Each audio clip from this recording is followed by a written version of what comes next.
Ito ay ang pelikulang The Assassin noong 2023.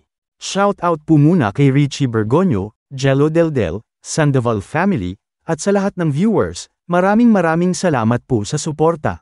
Pagkatapos ng mga digmaan, lumaganap ang kaguluhan sa mga bansa. Nawala ng silbi ang batas sa tao. Kanya-kanyang paraan ng mga politiko para umangat ang kanilang ranggo. Hindi sila nag-aatubiling magbayad ng mga mamamatay tao. Isa sa pinakabantog at pinakamagaling na upahan ay si Inan.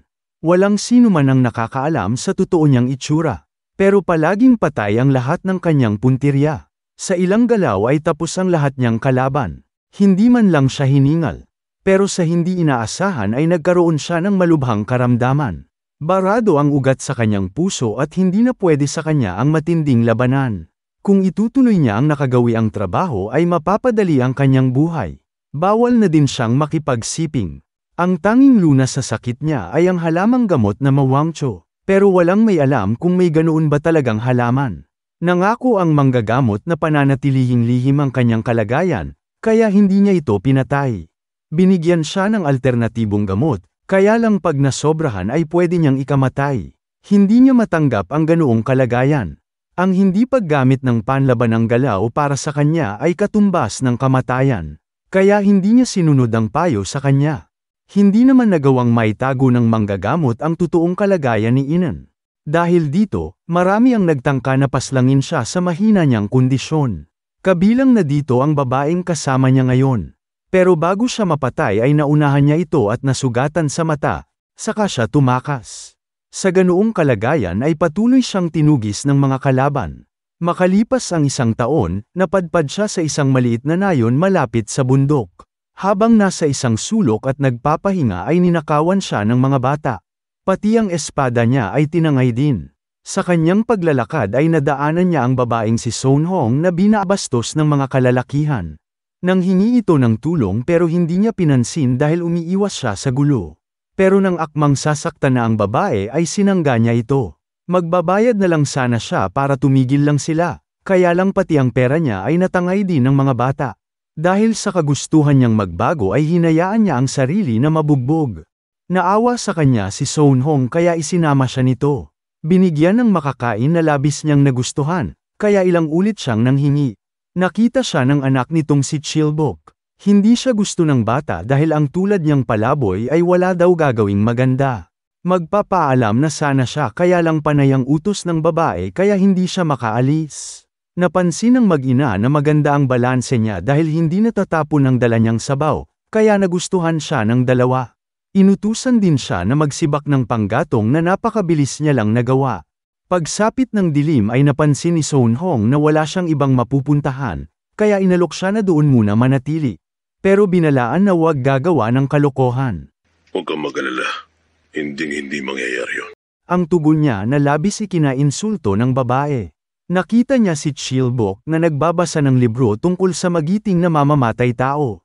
Pangarap ng bata na maging kagaya nila paglaki dahil bayani ang tingin niya sa kanila. Nalungkot siya sa narinig dahil bilang assassin, ay alam niya na hindi sila dapat tularan. Nang gabing yun ay napanaginipan niya ang unang inosenteng pamilya na pinaslang niya. Kinabukasan, pinuntahan niya si Chunbo, ang matandang nangangalaga sa mga batang nagnakaw sa kanya.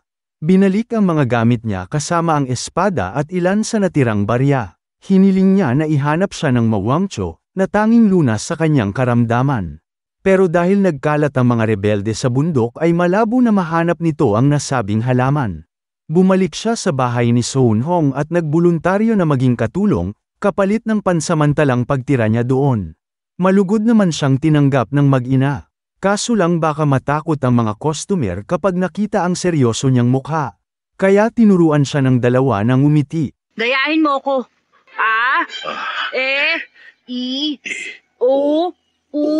Panis na keso! Panis na keso! Pero kahit anong pilit niya ay hindi talaga niya magawang ngumiti. Sa kabilang dako ay nakakulong si Dochi, ang kapatid ng pinuno ng mga tulisan. Nang gabing yun ay nagawa nilang makalabas ng kulungan at mapaslang ang mga bantay. Nakarating sa gobernador ang pangyayaring ito kaya pinarusahan niya ang lahat ng mga opisyal. Ipinabasa kay Ibang ang bagong kautusan para mahuli ang mga tulisan. Pagkatapos ay babae na ang inatupag nito. Kumalat sa buong lugar na si Inan ay bagong lalaki ni Son Hong. Kaya hindi siya hinaharang kahit wala siyang maipakitang pagkakakilanlan. Kinagabihan ay inapoy ng lagnat si Chilbok. Ayon kay Son Hong, napatay ng tulisan ng ama ng bata habang kumukuha ng halamang gamot sa bundok. Sa gitna ng pagdidileryo ay tinawag siya nitong ama. Ang gobernador naman ay pinuntahan ng tauhan ni Ibang na si Dolji, upang bigyan ng babala. Kailangan niyang hayaan na makabalik sa bundok ang tulisan na si Dochi, dahil kung hindi ay mamamatay siya at ang sanggol niyang anak. Kinabukasan ay hindi siya lumabas ng silid, na ipinagtaka ng asawa niyang si Yaoul. Humingi siya ng payo kay Ibang pero dinagdagan lang nito ang takot niya sa mga tulisan. Nagbigay ito ng ideya kung paano makakatakas si Dochi nang hindi nahahalata ng mga bantay. Pagkatapos ay nakipagkita si Ibang sa grupo ng mga tulisan. Tumanggap siya ng suhol mula sa mga ito, kapalit ng pagtulong niya kay Dochi. Sa kainan ni Son Hong ay napadaan ang 2 takas. Kinain ng mga ito ang manok na dapat sana ay hapunan nilang 3. Tinakot din sila at pinilit na ngumiti. Pero si Inan ay sadyang hindi marunong ngumiti. Si Chilbok naman ay nagmatigas at hindi sumunod. Kaya pinalapit siya ng 2. Nang makakuha ng pagkakataon ay sinaksak niya si Dochi at nasugatan sa kamay. Dahil malinaw pa sa alaala ni Chilbok na ang lalaking ito ang pumaslang sa kanyang ama. Nagmakaawa naman si Son Hong na huwag patayin ang bata. Pumayag si Dochi pero iniutos na putulan ito ng braso. Nang akmang tatagain na ay sinangga ni Inan ang espada. Sa isang galaw ay putol ang sandata ng kaharap. At mabilis na nasugatan sa dibdib. Dumampot naman ang arma si Dochi at hinarap siya. Sa isang iglap ay nagilitan niya ito sa leeg. Pati ang kasama nito ay tinuluyan niya na din. Dahil sa mga nangyari ay nabunyag sa mag-ina ang tunay niyang katauhan. Kinagabihan, inilibing niya ang 2 bangkay sa gilid ng bundok. Binilinan niya si Chilbok na huwag ipagsabi ang mga nangyari. Nakarating naman kay Ibang ang balita na hindi pa nakakabalik sa kuta nila si Dochi. Kaya lumabas siya para mag-imbestiga. Napadpad siya sa kainan ni Son Hong.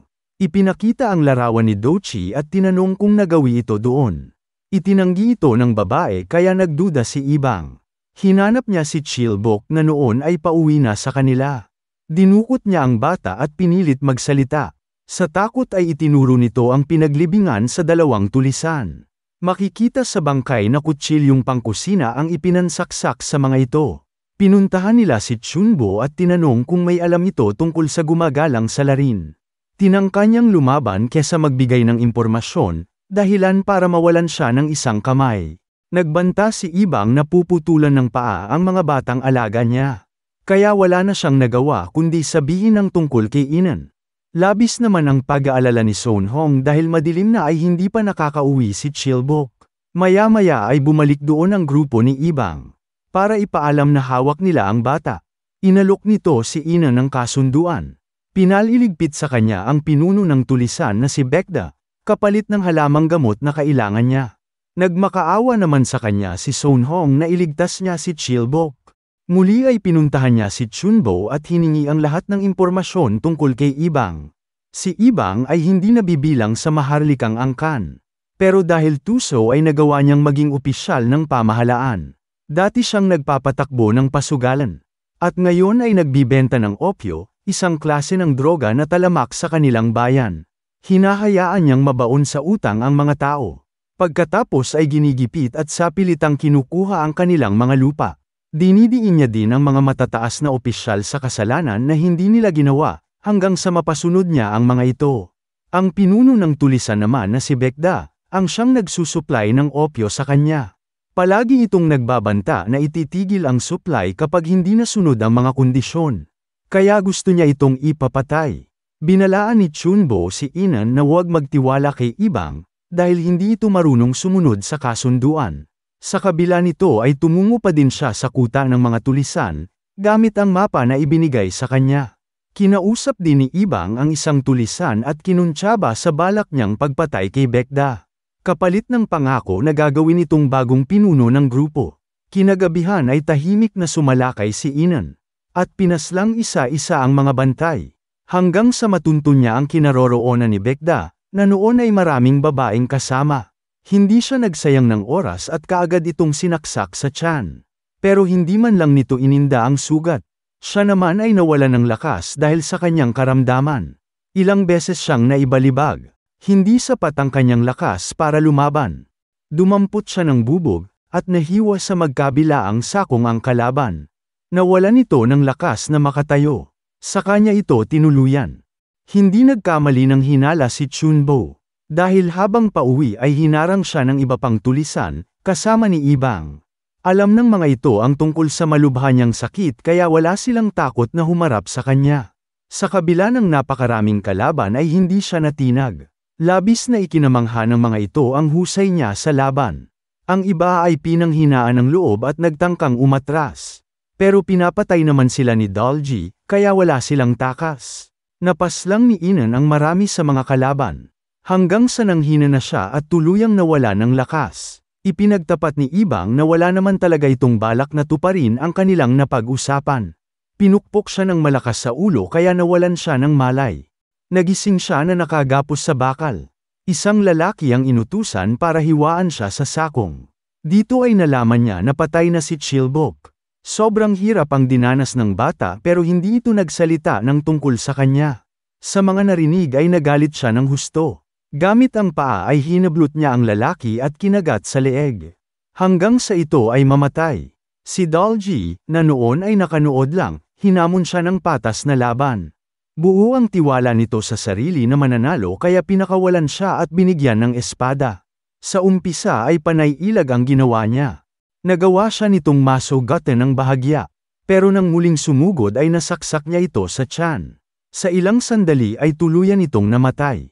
Pinuntahan niya ang bangkay ni Chilbok at dinala ito pauwi sa kanila.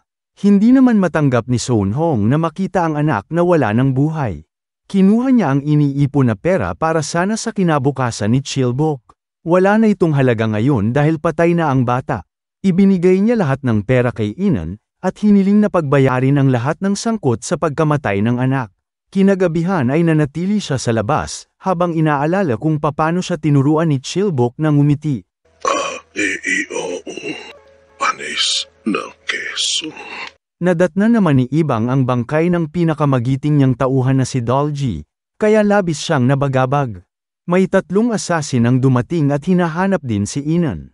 Ang babaeng ito ay ang nagtangkang pumatay sa kanya noon na nasugatan niya sa mata. Nagkasundo ang 2 panig na magtutulungan sa paghuli kay Inan. Maya-maya ay dumating doon ang buong puwersa ng tulisan. Gustong patunayan ng bagong pinuno na makapangyarihan din sila. Sa taranta ay lumabas ng silid ang gobernador. Tinakot siya ni Ibang na ibubunyag ang ginawa niyang pagtulong sa mga tulisan noon. Kaya naging sunod-sunuran din siya at ginawa ang kahit anong sabihin sa kanya. Sa labas ay sinubukan ng mga tulisan na buksan ang tarangkahan. Pero hindi nila ito nagawang masira. Hanggang sa inabot na sila ng gabi kakahintayin na bumukas ang pinto. Maya-maya ay dumating si Inan at isa-isang pinatay ang mga tulisan. Naunahan ng takot ang bago nilang pinuno at hindi nakakilos. Dinig naman mula sa loob ang patayan na nangyayari sa labas.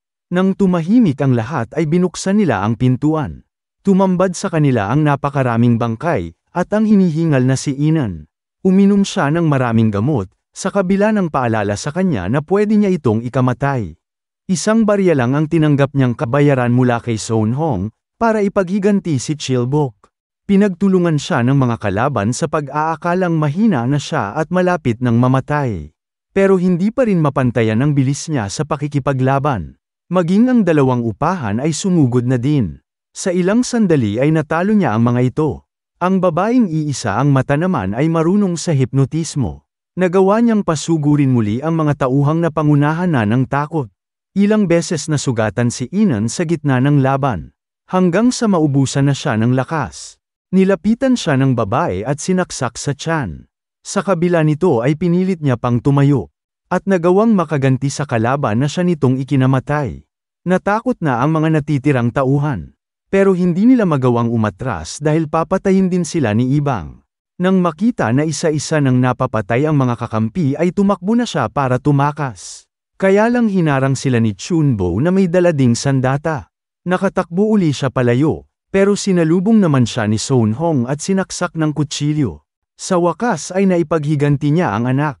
Kahit nanghihina na ay hindi tumigil si Inan, hanggat hindi niya nauubos ang lahat ng sangkot sa pagkamatay ni Chilbok. Hindi mabilang kung ilan ang namatay sa kaganapang yun. Simula noon ay wala nang tulisan ang nangahas na magpakita pa sa kanilang bayan. Lumaya na din ang mga tao sa droga at sa utang. Akala ng lahat ay namatay si Ibang mula sa saksak, pero hindi pala. Si Inan naman ay tinanggap na sa sarili, na yun na ang huli niyang misyon. Nainom niya na lahat ng kanyang gamot, pero sadyang hindi kinaya ng kanyang puso. Kaya siya ay naging paralisado. Lahat ng tao sa lugar nila ay nalungkot sa sinapit ni Inan. Makalipas ang ilang buwan, muling bumalik si Ibang kay Chunbo. Gusto nitong makita ang kalahating buhay at kalahating patay na kalagayan ni Inan. Pinalibutan ng mga tauhan ang bahay. Pero pagbukas ng pinto ay wala silang nakitang nakahiga. Dahil si Inan ay nasa likuran ngayon ni Ibang, at malakas ang pangangatawan. Mula kasi nang maubos ang mga tulisan ay malaya nang nakakaakyat sa bundok ang mga tao.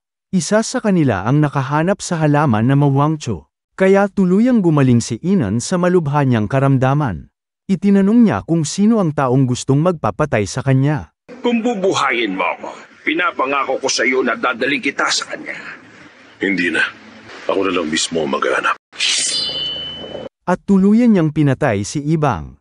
Huwag niyo po sanang kalimutan na mag-like at mag-subscribe sa aking channel para sa iba pang video.